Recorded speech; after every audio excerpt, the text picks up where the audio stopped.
I'd like to reconvene our regular meeting. Item 4, expulsion appeal decision.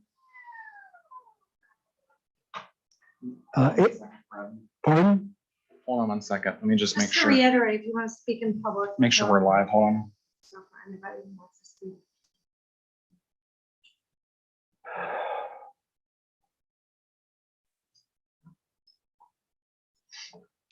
Okay, we are good. Okay, I'd like to reconvene our regular meeting. Item 4, expulsion appeal decision. Expulsion appeal decision. I need a motion. So moved. Second. Okay, Did you want to say what the motion was for? yes, I'm sorry. The motion was for the to determine whether to vote on whether to expel a student or not. I'm sorry, I think it's to resolve to modify the recommendation of the superintendent. Is that? Yes, I think Craig has it pulled up now. It wasn't on the screen before. Okay.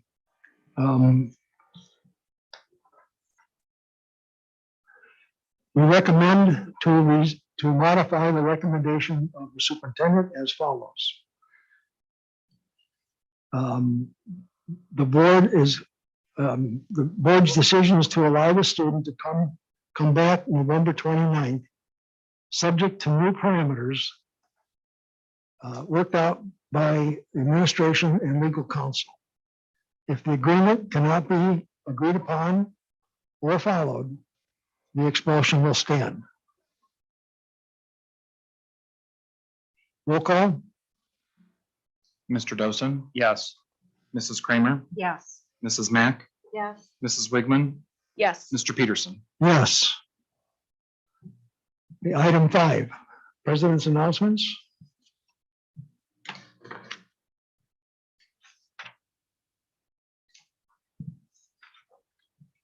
We've had a number of people contacting us about masking. Mrs. Magyar, have you given any thoughts to masking over the holidays? Yes, I've been tossing around the idea, knowing that a lot of our travel restrictions across the country have been lifted, and knowing that families were not able to get together over last holidays due to the pandemic, in trying to just be abundantly cautious, implementing a mask mandate for K-12 for the 2 weeks after we return from Thanksgiving break, and then again for 2 weeks after we return from the new year, after the start of the new year.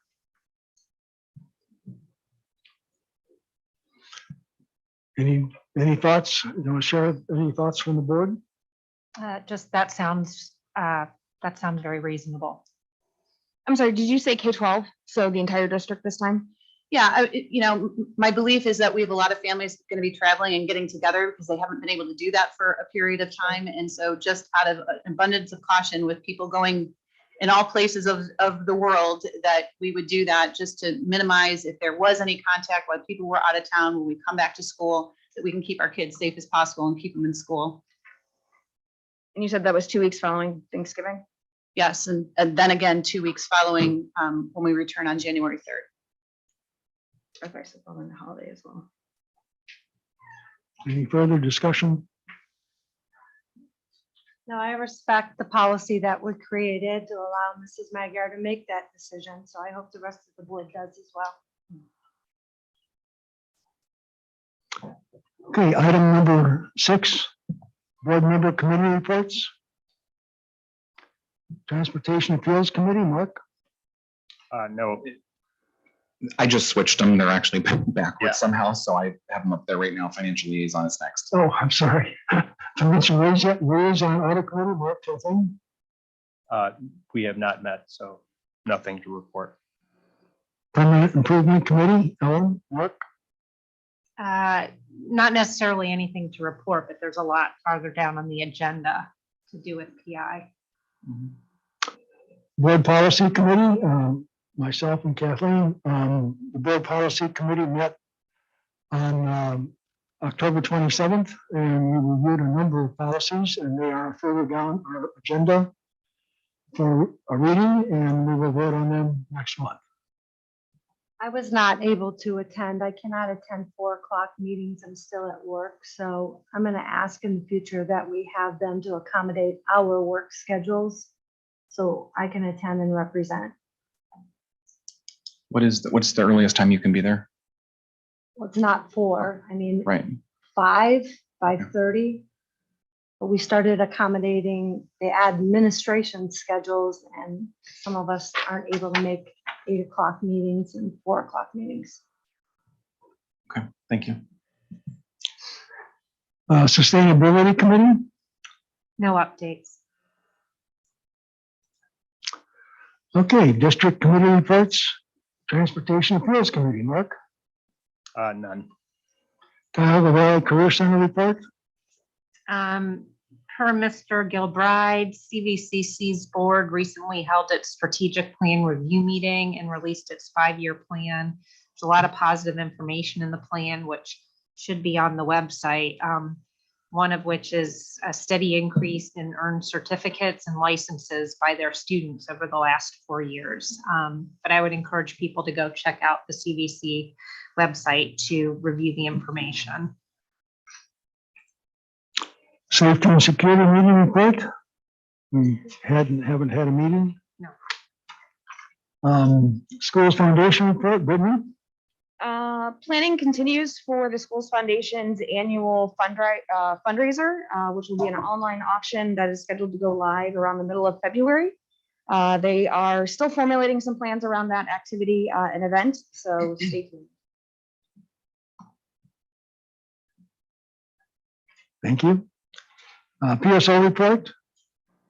PSO Council wanted to thank all who have shown interest in serving on the 2022-2023 PSO Executive Board and Committees for the new Rexford Bellevue Heights Elementary School. We are working hard to plan and organize this new unit of their organization, and happy to have so many people showing interest. Thanks to all who supported the middle school PSO Auditorium's team's most recent fundraising effort with our local 750 NL. Though smaller than our last wine tasting event, there was a sizable group in attendance. Many of the PSO units have fundraising efforts underway. Please consider donating to your affiliated PSO, as those funds directly benefit the students and their educational experiences. Finally, please support our local Yuletide hunger efforts and bring items into your affiliated schools. Each school has designated lists of items in need, so please refer to those lists before choosing what to donate. We will be collecting at all schools through December 3rd. Okay, item number 6, superintendent's announcements. A, pre-K-5 building project update. B, technology education report only. C, lunch items. D, busing. E, beekeepers. Yeah, and I have some other add-ons too, Fred. So our pre-K building project update, we put that on monthly for you to review. New this month, we have our technology education report that is brought to us by Mr. Kowach and Mr. Gabo. It's a very nice report. It highlights what our robotics team is doing and some of the changes in programming that they're doing at the high school. So I encourage you to take a look at it. Very proud of the programming that we're able to offer our students. Wanted to talk a little bit about just the continued struggles that we are having in these next 3 areas. And number 1 is lunch items. We've been getting some emails from parents and some reports from teachers that, you know, as the kids are going through the cafeteria line and they've purchased or they received the tray lunch, it might be that we get halfway through a grading period, and instead of getting a cupcake, we have to give something else. And parents are getting upset because the menu said cupcake and we can't. Our food service department is absolutely experiencing the same supply chain issues that many other companies are try to go buy a new car these days. You can't find a car on a lot. Same with food. I mean, there are certain things that we've had to discontinue that we've had been able to provide students before, and it's just that we can't get it in. For example, on Monday, we placed our order and we were 72 cases short of what we wanted to order and had to then replace that with other items for choosing. So I would ask that we would be patient and that if the choices that are on that lunch plate are not exactly what it says on the menu, it's just because we can't get it. So we wanted just to make sure that everyone was aware of that. Same with busing. I don't know if you've paid attention to some of our local schools recently. Nordonia, as an example, Worcester City Schools, they've had to send out messages to their parents at 6 a.m. in the morning, letting them know that their child's bus will not be able to provide transportation to school because of the national bus driver shortage. This is a really real problem. And because we don't even have substitutes, that's what some of our districts have had to do in our area and will continue to do. We in our district right now, while we are struggling to find bus drivers, are not there yet. We've had to combine a couple routes. And so again, we are doing our due diligence of recruiting bus drivers and making sure that we're constantly interviewing for them, asking at every meeting. We put things in church bulletins to encourage people to apply. But what we also want you to know is that once we identify or we go through an interview process with a potential candidate, there is about a 3 to 4 month training window. So it's not like we can hire somebody and then stick them on a bus, right? We have to train them. There's a physical component that they have to pass. There's a CDL license that they need to receive, and that takes time to do that. So while we continue in this effort to identify bus drivers for our district, we are at that point where we're short on subs. We have one that's out on one that resigned, and we have 2 that are out on long-term medical leaves.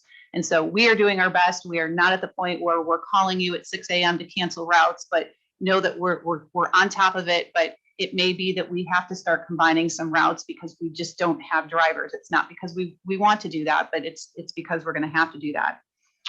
Beekeepers is the same thing. So Beekeepers is our before and after school program. And because of staffing issues and not being able to staff beekeepers, they are required by their program to have an adult to a certain amount of students. We've never before had to cap our beekeepers program, meaning that we've had to say we can only accept up to 30 kids in our program.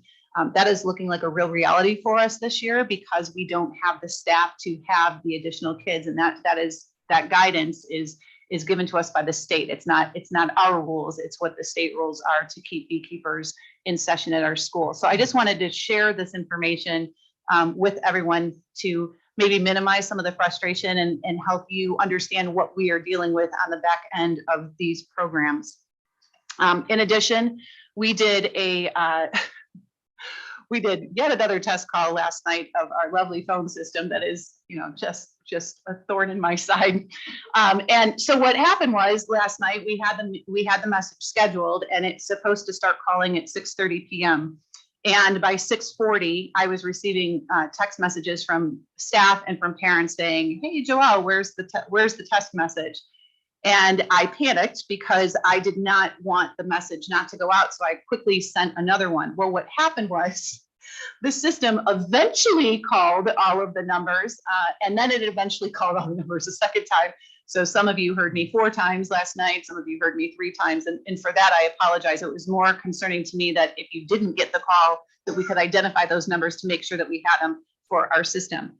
Obviously, we are still working through some bugs on that, but I'm pleased to know that more people got the calls this time than they did when we had an incident a few months back where we had to call parents. So please, again, be patient. We are in the process of switching over to a new system. So while we're feeding that system with all of our data, we're still using the old system. It's the old system that has the bugs. It's not the new system, but it's going to take a few weeks to transition over to the new into the new system.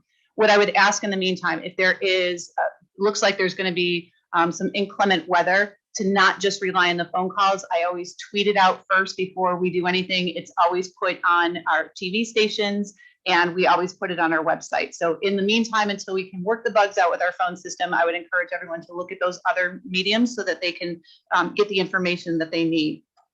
And lastly, what I wanted to talk about, and I don't know, board, if you want me to do it now or if you want to wait till the agenda item comes up, is that we've received a few emails about the construction on the track. Would you prefer that I talk about that now, or would you like me to wait until that item? Can we wait till I the think, item? yeah, Okay. I think we can wait till that item. We'll Okay. we'll And probably have some additional communication or discussion. sure, through that thing, absolutely. too. And then lastly, I wish you and yours a happy Thanksgiving. Thank you. Joel, can I ask you, Mrs. Megan, I'm sorry, for the lunch items, I understand that at a high school level, you can make choices, but at a young guy, little kid level, you can't, and there's dietary restrictions. So some of these kids like might have celiacs when they get there and the replacement is something they can't eat. So I understand our situation, but I'm also understanding that there's a lot of kids with dietary. So what do we do with that? So are kids going without because they just can't take because the item got switched? So typically in food service, if you run out of an item, you have to substitute it with the same item nutrient contents. So Starts with the start. yes, so Okay. it wouldn't be that you would, this was not available. So when we placed that order and we were 72 cartons short of what we then ordered different things that meet that same criteria, because you Okay. have to replace what's on the tray with the same Okay. nutritional value. Thank you.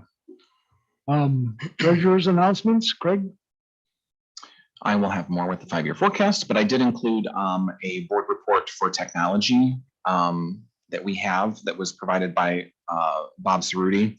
So this is available obviously for future viewing, but just a couple highlights of things of what's going on. The Active Directory project was replaced the backbone servers that were running on an operating system that was over 20 years old. So that completion is basically done at this point. We've actually moved to Windows 10, so we are really rocking and rolling. We have a wireless project that is getting ready to be completed. We had some supply chain issues, if you guys remember. We had to divert the middle school, high school project to the elementary school, the new elementary school. Now everything's been kind of brought in. We have all of the equipment actually for all of the buildings, and they are anticipating to try to do that project over the Christmas break. So I'm sure there'll be some bugs, but it is supposed to be, there's a lot more access points. It'll have better coverage once all those kinks are kind of worked out. And then we're also doing, we have a high school auditorium audio visual upgrade. So those are the things that have been included in that. Those will be starting once supply chain issues are resolved. I think that's gonna be the word of 2021 and 22. But those are the items that are going to help make the audiovisual component for hosting large events, bigger meetings, things like that up in that area. It's also going to provide compliant microphone systems.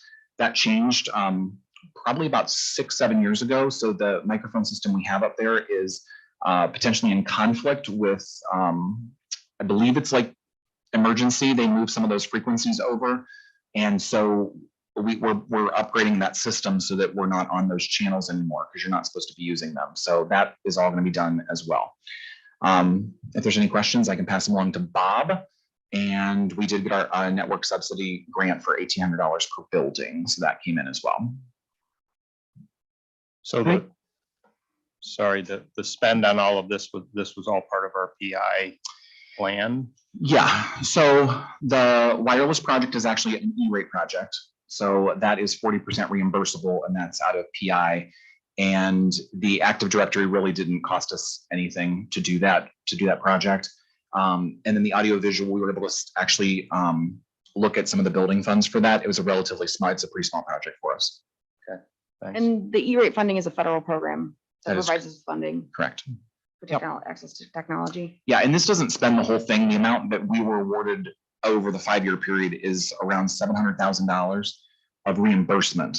So that's that's the 40% we would get for free, basically from the government. So this wireless project is part of that, as well as some of the stuff at the elementary school. So we're about $400,000 to $500,000 into that, and then that if they renew the project, we would get another round in 5 years.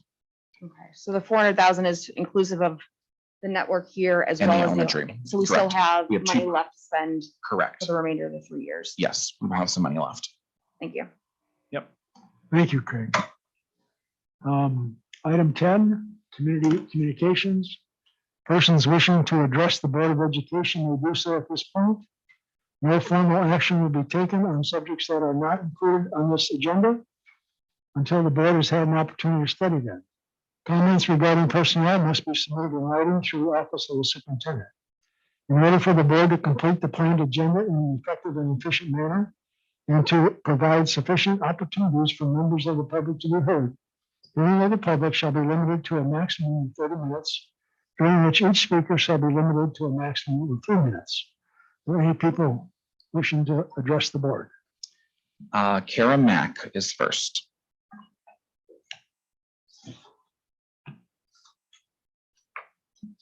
Good evening. My name is Kara Mack and I live at 10808 Tanager Trail in Brecksville. I'd like to take a minute to address my concerns regarding agenda item 12, which is the superintendent's other business, section E, stadium track renovation contract. First, let me say that rumors about this renovation project started about 3 weeks ago, where parents were concerned that this project would impact spring sports seasons. Administrators at that point put an end to that and assured parents multiple times in multiple settings that the project was planned to start at the end of spring sports seasons. We've now learned through the attachments to tonight's agenda that the project is now slated to start at the beginning of May, 2 weeks short of what we were told. This is implicitly to ensure that preseason football practice isn't impacted. I don't know the accuracy of that statement, but I do know the communication about the project overall has been non-existent to the teams that are impacted most. Let me explain the impact, because it's more than just relocating a few games. We're being told that all practices in the month of May will be at Stadium Drive. That field is too small. It isn't lined for regulation play. It's shared by at least 6 other lacrosse teams, no lights, no bathrooms, and it's grass, which will be a mess during the rainy month of May. We're relocating 3 of our home games to away games. It might not seem like a lot to most people, but I can assure you, to the seniors, it's a very big deal, especially since this team and all of these spring sports teams lost an entire season in 2020 due to COVID. We also lose the opportunity to host playoff games. Would this district ask any varsity team to give up such an opportunity? I don't think they would. We're simply asking for a delay of 2 weeks for the project to start in May 16th.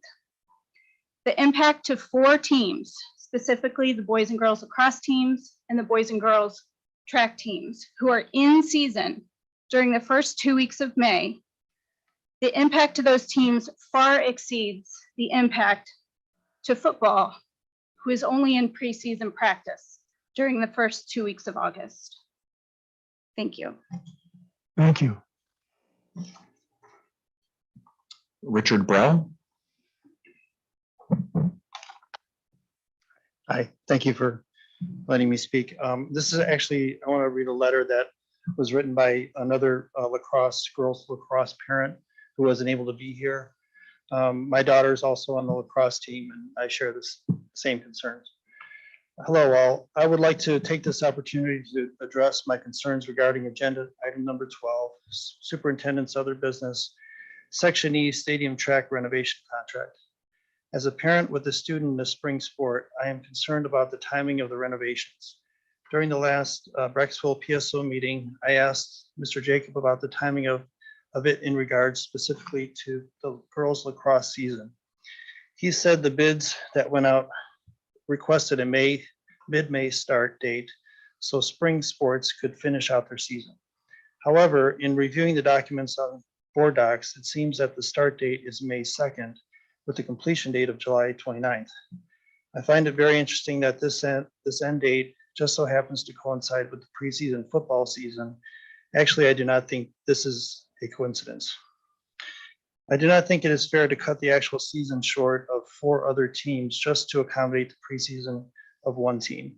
I do not think that is fair or equitable.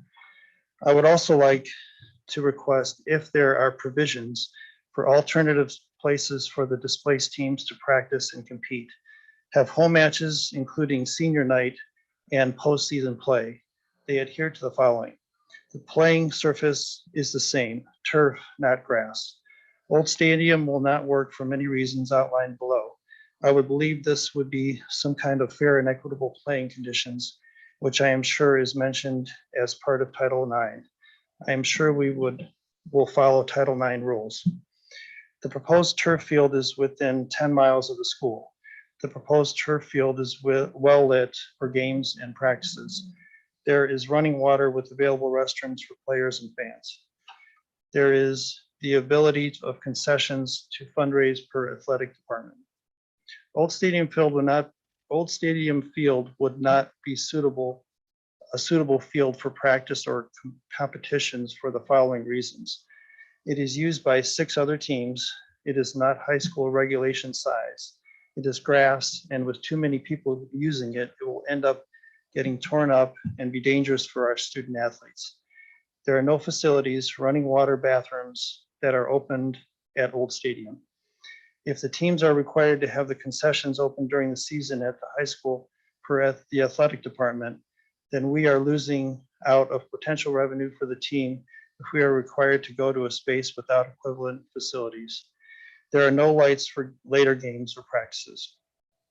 While this impacts both the boys and girls lacrosse teams, and to some extent the girls and boys track team, I am concerned how this will be perceived by the 41 young ladies involved in the lacrosse team. In their eyes, they work just as hard as any other athlete. Their dedication to their sport and their academics is beyond most.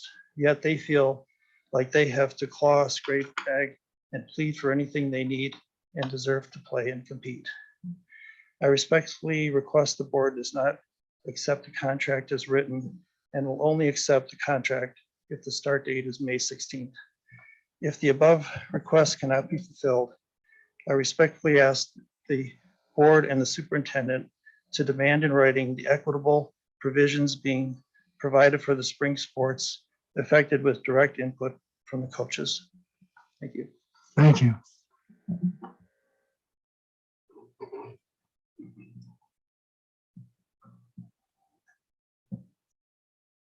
There's no more, sorry. I did that again. Thank you. Okay, item 11, other board business. Item A, new revised board policies, first reading. Is there any discussion, comments? I think for A and B, don't we need a motion first? We're just, Just A is we're not just, we're just Oh, reading. the roll call is for B. correct. Oh, Okay, item B, resolution authorizing a development and real estate transfer agreement with the city of Brecksville for the Chippewa School and the Highland School for their appraised values. May I have a motion? so moved. Second. Discussion? Would you like me to explain this again? Yes. Would you? So, learning lessons from what we learned when we closed Wallings Road a while back. I know that the communities were very disappointed that that building sat vacant for a while. And so we did not want to repeat that same sentiment that the buildings would sit vacant. And so people have been asking, what do you plan to do with Chippewa, Highland, and Hilton? And so when schools go into the real estate business and we have to put up school property because it is public property, it has to go up for public bid, which means that we don't really get control over what lands at that property. So whatever comes in as the highest bid for those properties, we have to take. The other option school districts have to get to liquidate their real estate is to give it back to a government entity and work through them so that they can then maintain some bit of control over what's happening. So this resolution here is a resolution that we are putting in place with the city of Brecksville, where it essentially says that we will collectively accept requests for what people want to do with those two properties.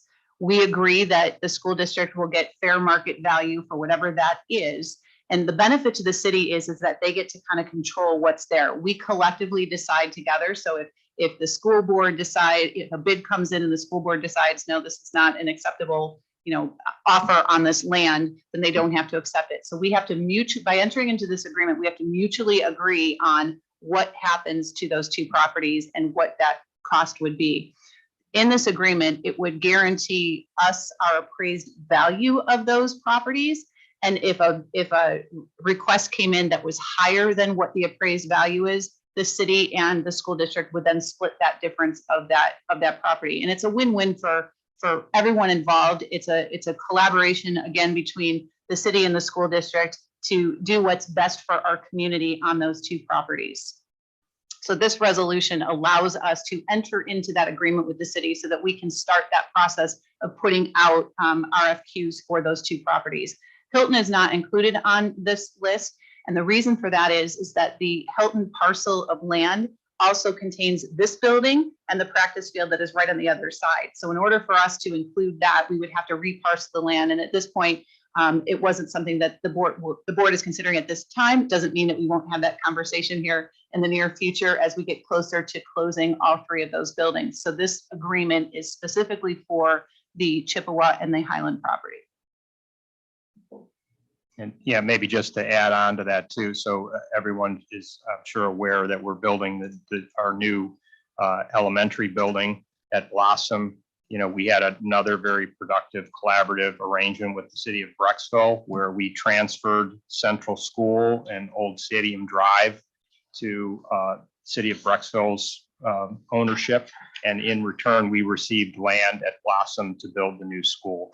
And so this is yet another step in the similar direction where we're working with the city of Brecksville with this agreement to allow them to market those properties to developers and see what comes back. And if it's something that they think is good for the city and it comes in at a price that is agreeable to us, then both sides would have to agree that it's a go. So this isn't getting rid of the property. It's just empowering the city of Brecksville to go figure out what types of development do you want on those properties. And if they can find something that they like and they send it back to the board, then we can also weigh in on it. And if they find something, then we would transfer that property. And if we don't, the property stays with the district.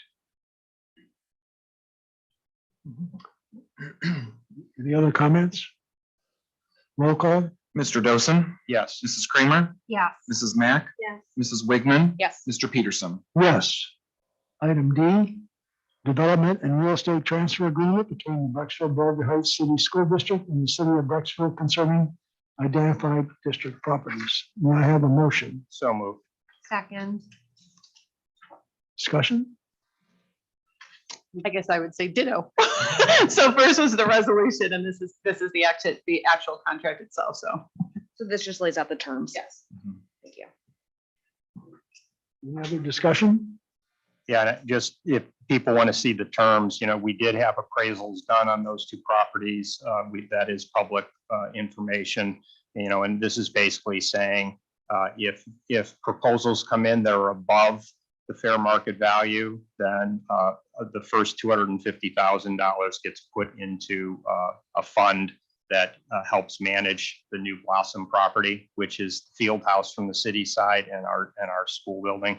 And it also talks about terms if the proposal comes in less than fair market value, what happens in that particular case, which the board would then, you know, decide whether we felt it was fair or not and accept it. But in any event, anybody who's interested in the terms, they're all there in board docs.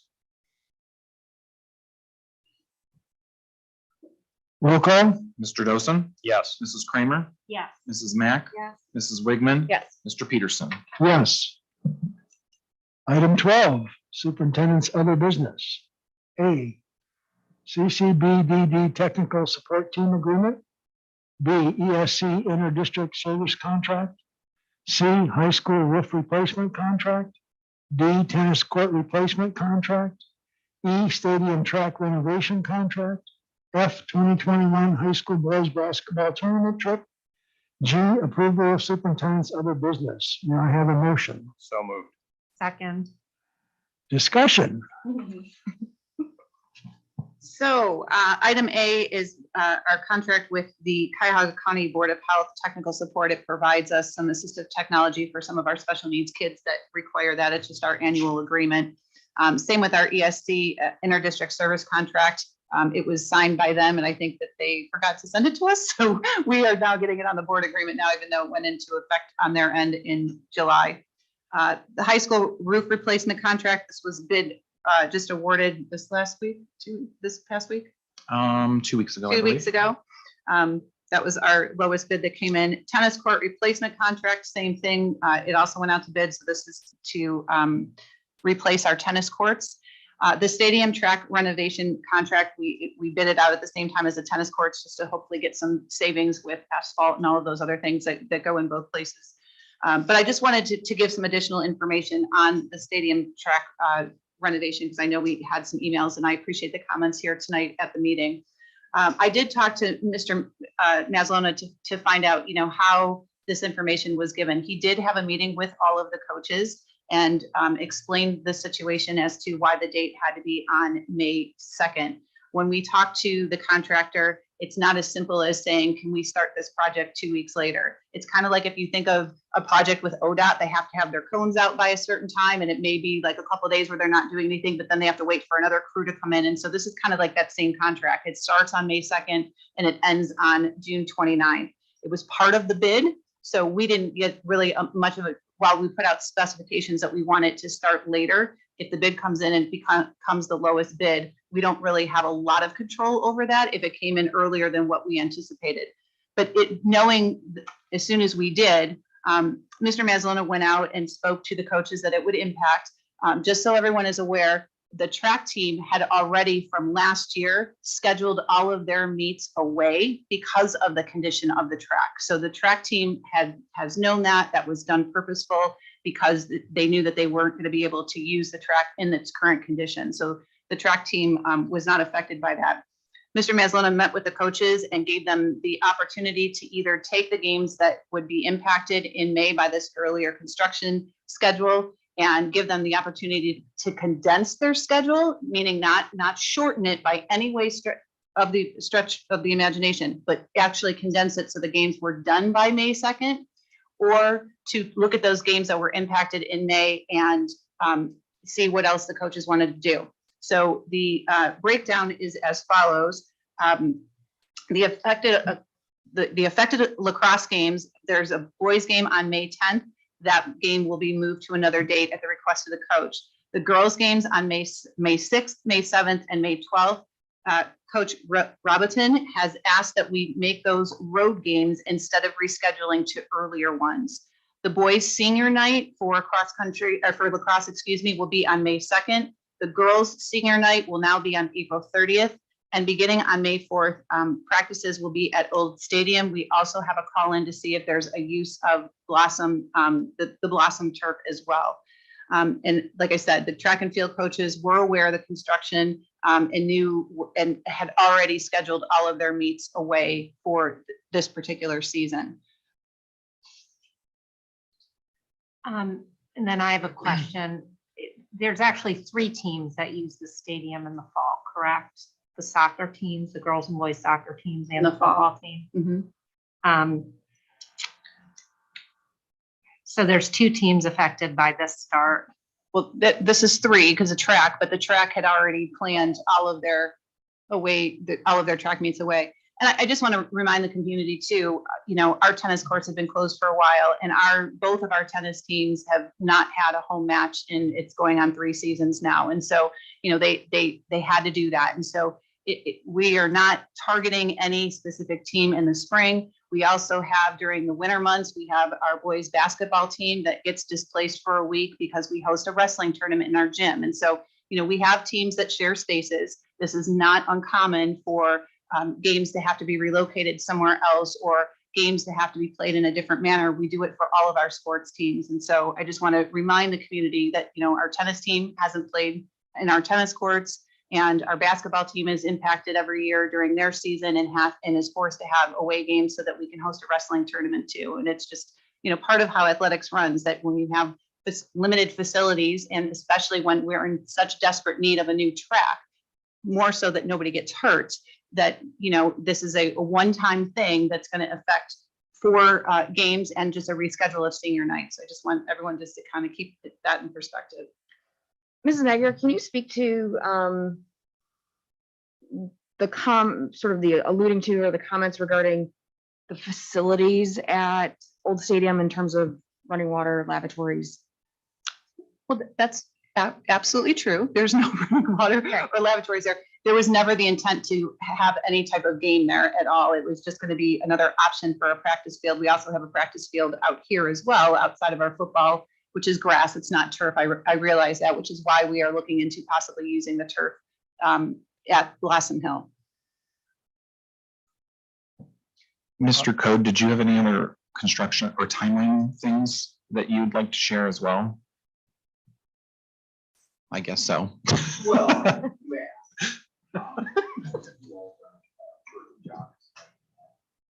we did have the original bid out to start it.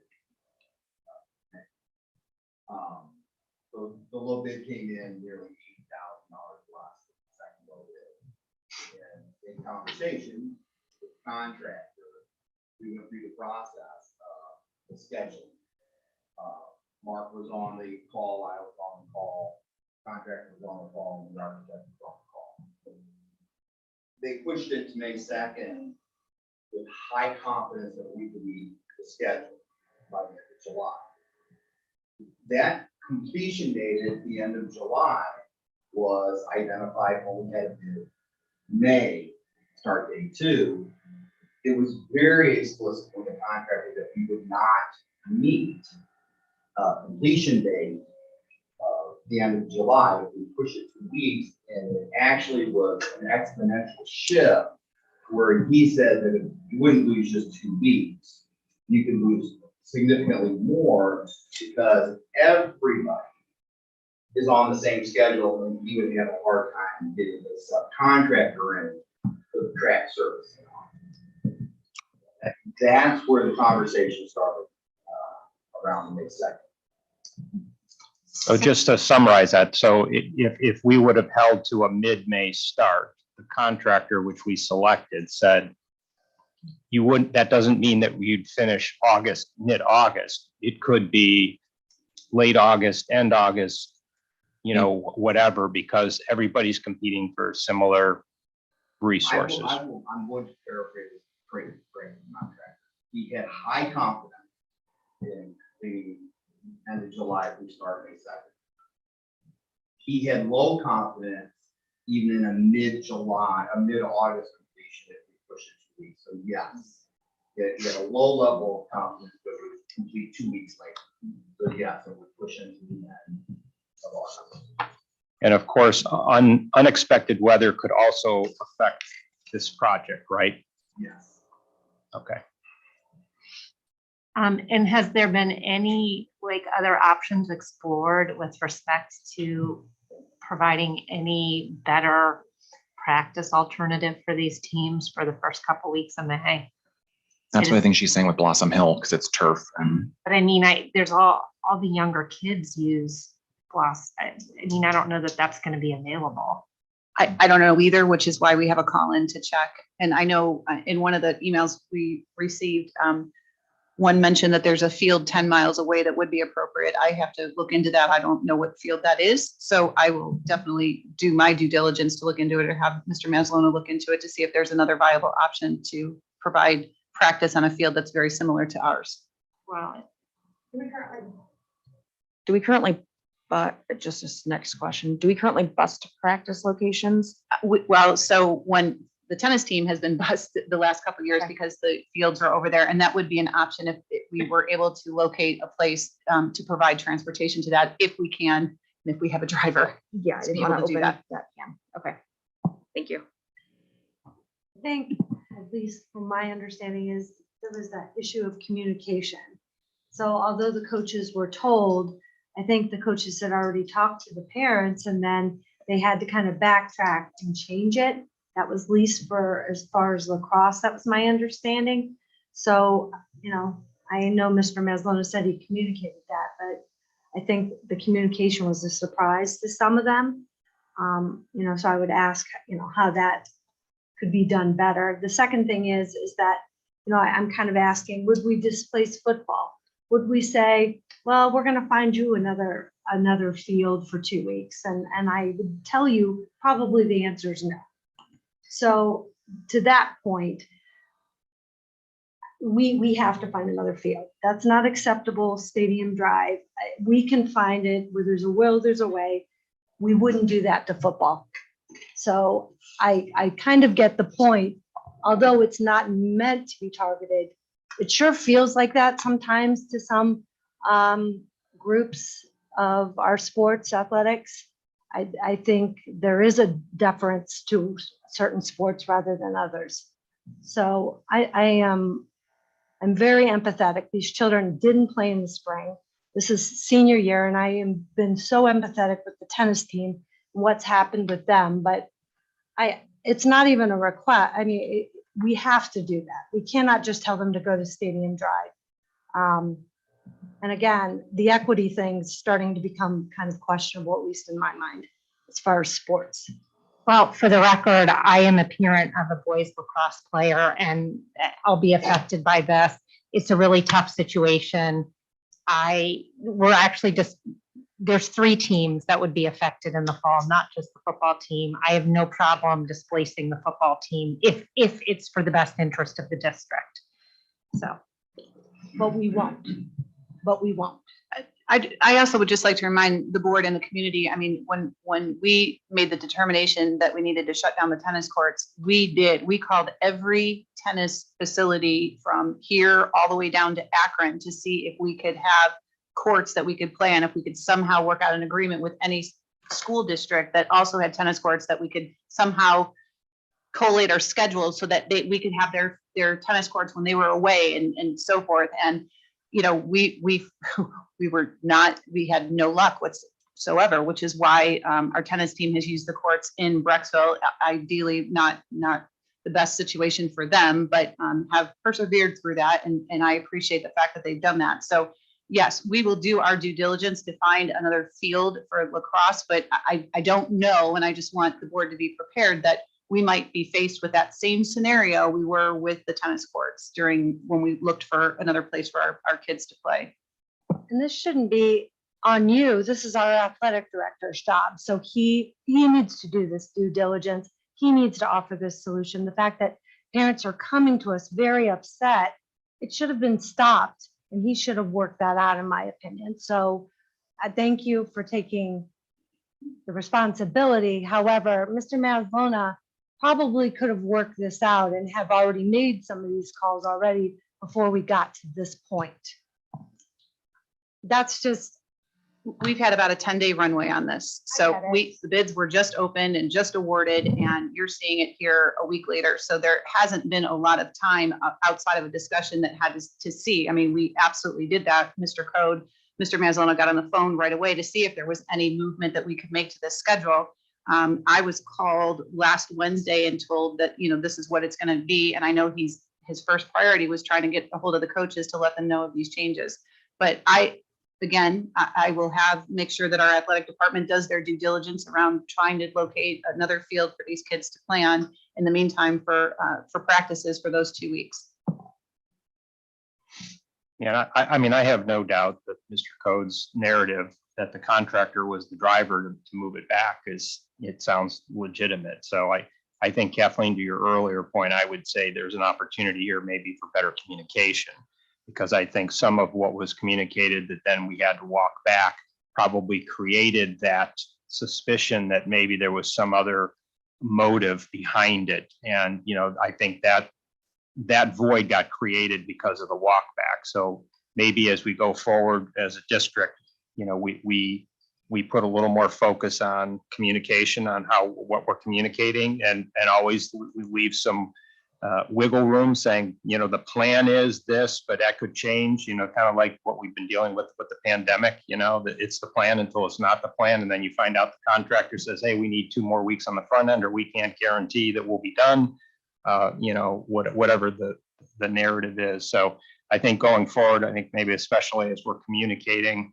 disruption to extracurriculars, whether it be athletics or band or anything, you know, that we just try to communicate often and honestly about what we're dealing with, so that it doesn't create voids where people say, geez, this feels like somebody's got some hidden agenda somewhere. Because we also have Kick It for Cancer. Don't we do that on that turf as well? That's the end of the school. So hopefully Mrs. Schneider is aware of that because she orchestrates that all year. So Roll call. Well, did we get through all the other items? Yeah. Oh, I think. I thought we did. No, we didn't. Sorry. High school boys basketball tournament trip. This is their annual trip that they take, and that's it. That was the last one.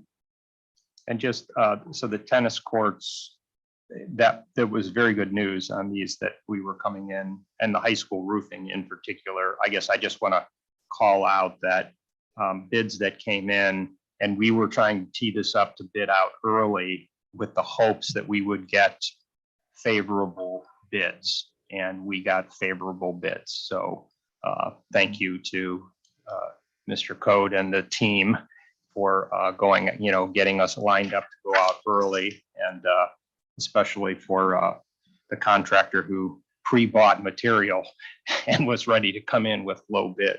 That worked out in our favor. Okay, roll call. Mr. Dosa, Yes. Mrs. Kramer, Yes. Mrs. Mack, Yes. Mrs. Wigman, Yes. Mr. Peterson. Yes. Item 13, superintendent's consent agenda. A, certified recommendations, B, classified recommendations, C, supplemental recommendations, and D, approval of superintendent's consent agenda. May I have a motion? So moved. Second. Any questions on any of the recommendations? No, not for me. Are these are just normal? Yeah, we had a lot of contract revisions too, as you can see in the classified. And the resignations for Mr. Marlowe and Mr. Smith are preempted for the retire rehires. Correct. Thank you. Roll call. Mr. Dosa, Yes. Mrs. Kramer, Yeah. Mrs. Mack, Yes. Mrs. Wigman, Yes. Mr. Peterson. Yes. Item 14, treasurer's consent agenda. A, financial report, B, 5-year forecast, C, donations, D, minutes, E, approval of treasurer's consent agenda. May I have a motion? So moved. Second. Discussion. It's the main event, twice a year. That's right. Let's see, I think it's this one. Yes, okay. So I will be brief. This is now the forecast for fiscal 22, which is what we're in now through fiscal 26. Again, these are some of those, really what is a forecast, to break it down for those that don't do this every day. Those are some of our disclaimers that we have. I did ask add a couple of bullet points here.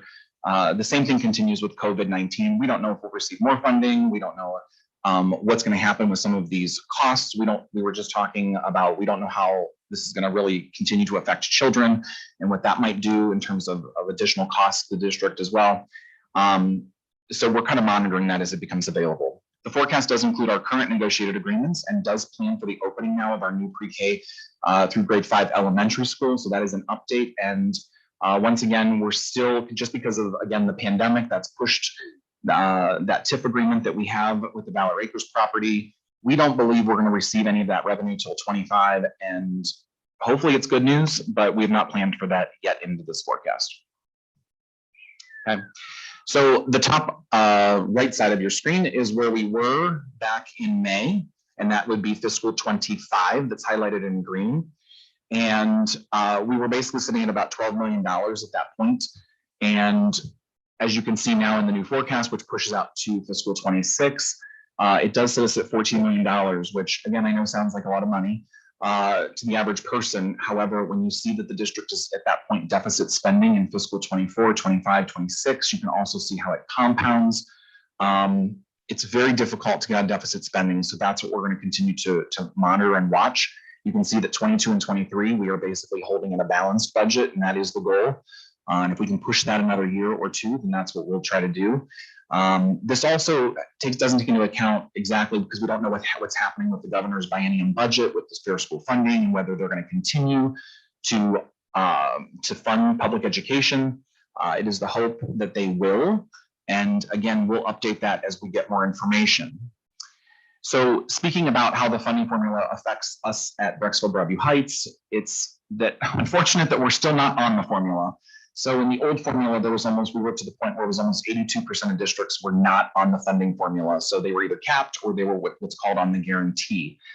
We are still considered a guaranteed district. However, we are going to see some increased revenues as a whole because of the way that the state legislature is funding our catastrophic aid, which is funding specified for our special education categories of students. So we have some students that cost anywhere from $50,000 to $150,000 a year. And so we do get some reimbursements for that. So they've estimated that category for our district will double in size of revenue. Transportation also is being funded differently. And so we do see increases in revenue for transportation. So as a whole, when you look at the formula, we're not gaining, we're gaining from catastrophic aid and transportation funding.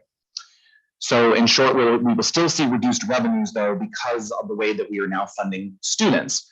In the old formula, we funded what's called total ADM, which is our average daily membership. So that was all kids, whether they were educated here or not. And so the new formula actually only funds district educated children. So we have about 200 and some kids, 250 kids that are now no longer considered funded. But what happened with those kids in the prior model was that they would give us funding and then they would take it away.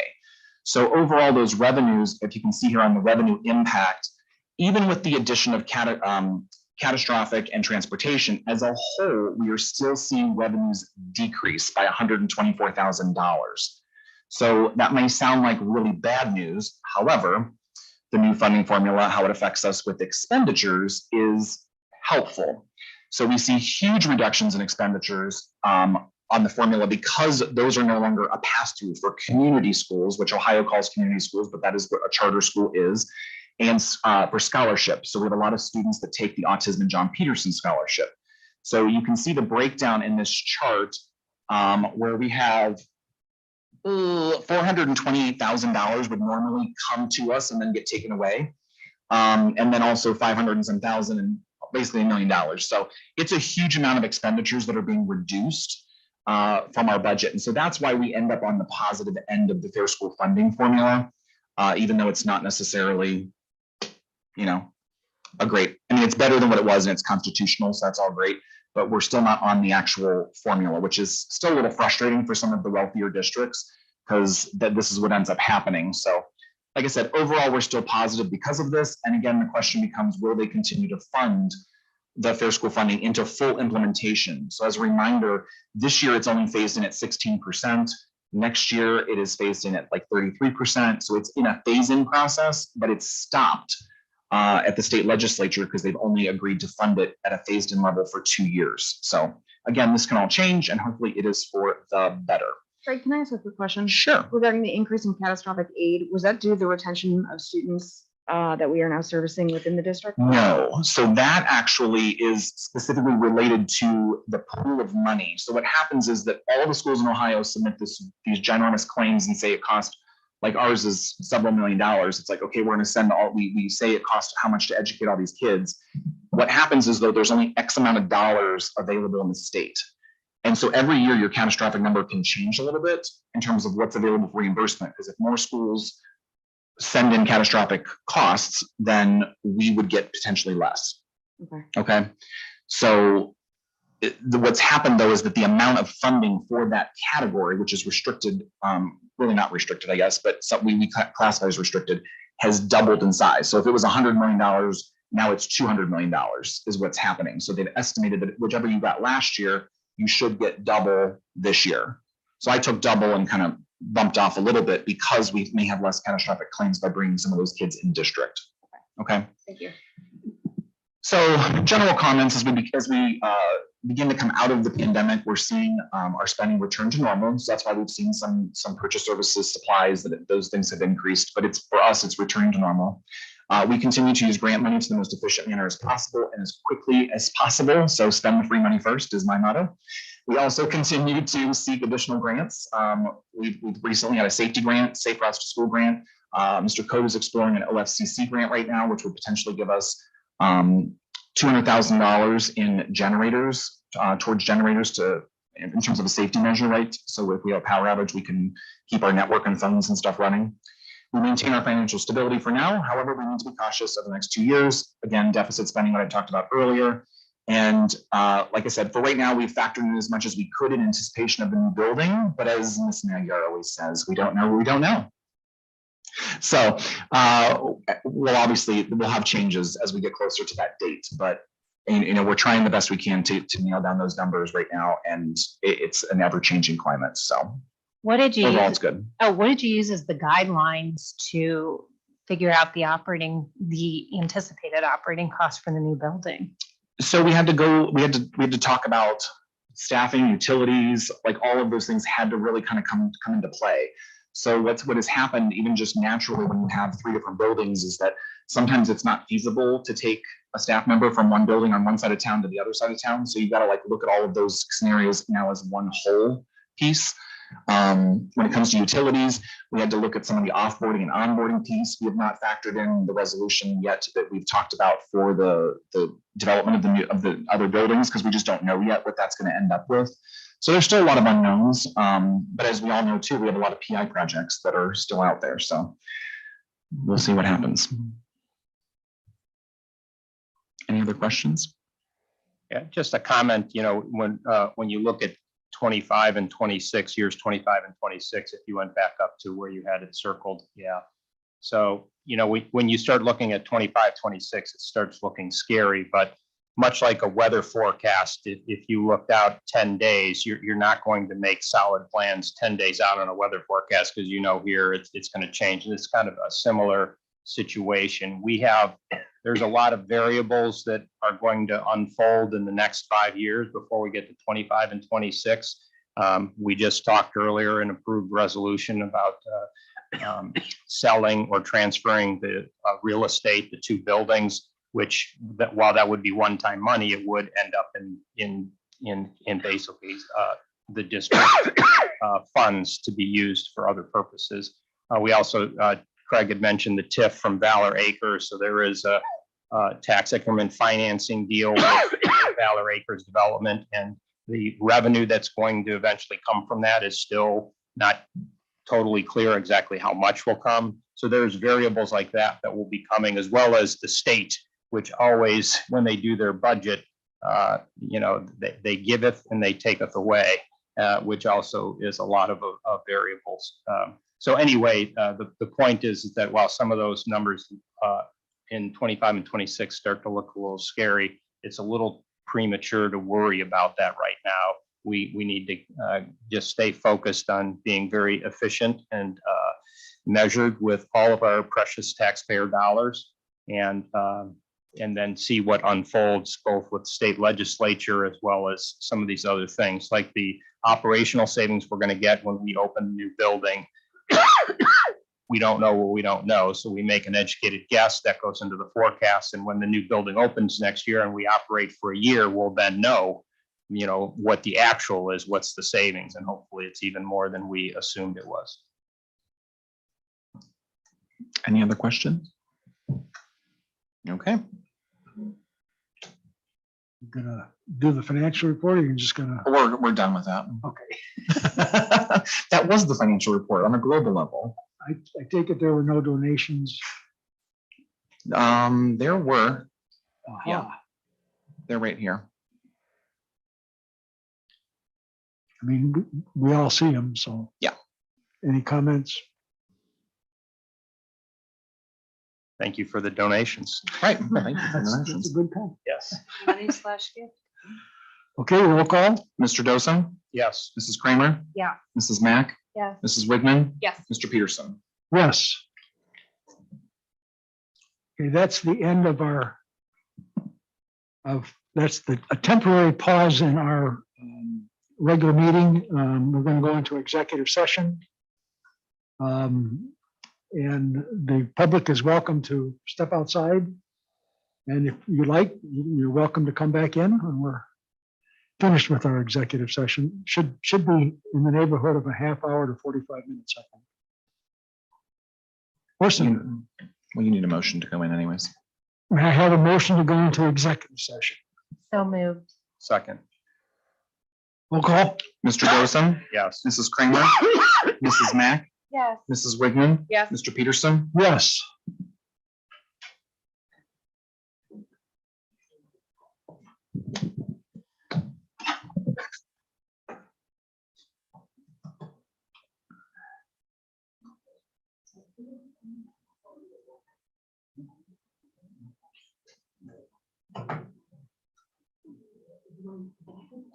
I'm gonna have our.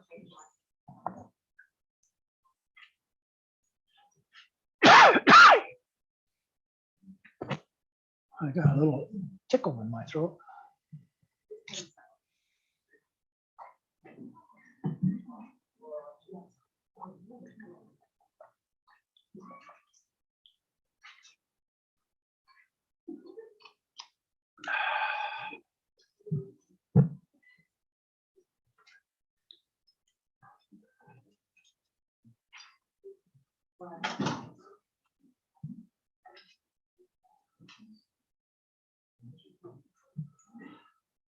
Craig, is Lindsay here?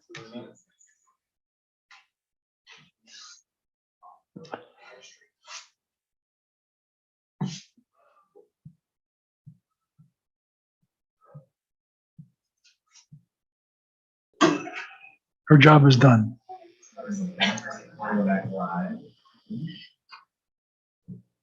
I'm gonna share my screen this time. How many dozen people stayed? I think one person. It's like two.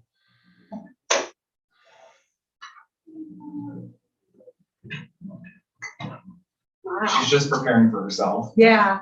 for these late nights. Yeah. See, it'll be nothing new, to be honest. It used to be worse. 1:30, 12. Are we live, Craig? We are live, yes. Okay, item 16, other board business, A, tentative agreement between the Brecksville Bellevue Heights City School District Board of Education and BOSS. May I have a motion? So moved. Second. Okay, this is a resolution to approve a tentative agreement between the Brecksville Bellevue Heights City School District Board of Education and the Brecksville Bellevue Heights Organization of Support Staff.